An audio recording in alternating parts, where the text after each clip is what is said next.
শীতকালে বাংলাদেশে সূর্যের কিরণকাল কমছে, যার সরাসরি প্রভাব পড়ছে কৃষি ও জনস্বাস্থ্যে। বাড়ছে শীতের অনুভূতি।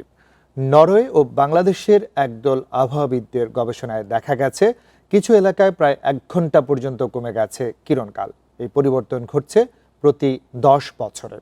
গবেষকরা বলছেন, বাতাসে ধূলিকণা আর অতি ঘন কুয়াশার কারণে দিনের অনেকটা অংশে সূর্য দেখা যায় না। দেশের ৩৬টি আবহাওয়া পর্যবেক্ষণ কেন্দ্র থেকে ৪০ বছরের তথ্য সংগ্রহ করে বাংলাদেশ ও নরওয়ের একদল আবহাওয়াবিদ। উপাত্ত বিশ্লেষণের পর গবেষকরা দেখেছেন, শীতকালে এলাকা ভেদে প্রতি 10 বছরে সূর্যের আলোর কিরণকাল কমেছে গড়ে 0.1 ঘন্টা থেকে 0.9 ঘন্টা পর্যন্ত। বাতাসে ধূলিকণা কিংবা কুয়াশা বেশি থাকলে বাধা পায় সূর্যের আলো। এতে দিনের অনেকটা সময় সূর্য দেখা যায় না। 8 বিভাগের মধ্যে সূর্যের কিরণকাল কমেছে সবচেয়ে বেশি রংপুরে 0.9 ঘন্টা, রাজশাহী, ঢাকা ও ময়মনসিংহে গড়ে কমেছে 0.8 ঘন্টা করে। তবে সিলেট, চট্টগ্রাম ও বরিশালে গড়ে কমেছে 0.5 ঘন্টা করে।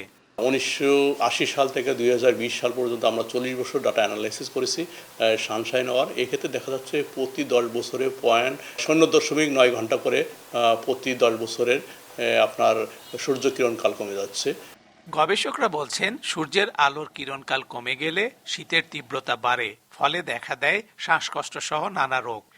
শীতকালে মূলত ইনফেকশাস ডিজিজগুলো বেশি হয়।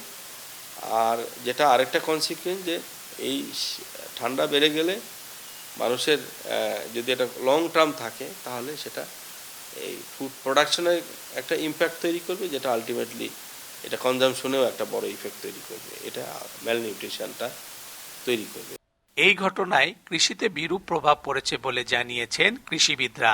শীতের ফসল আমরা যেটা বলে থাকি, তখন আমাদের দিবস দৈর্ঘ্য কম থাকে, কিন্তু সূর্যের আলোটা পরিষ্কার পাওয়া যায়। যদি কোনো কারণে যদি বাধাগ্রস্ত হয়, তখন শীতের ফসল উৎপাদনে কিছুটা আমাদের বিরূপ প্রতিক্রিয়া সৃষ্টি হয় বা বিরূপ প্রভাব পড়ে। এসবের জন্য জলবায়ু পরিবর্তনকেও পরোক্ষভাবে দায়ী করছেন গবেষকরা। আসিবুর রহমান, ইন্ডিপেন্ডেন্ট নিউজ, বগুড়া।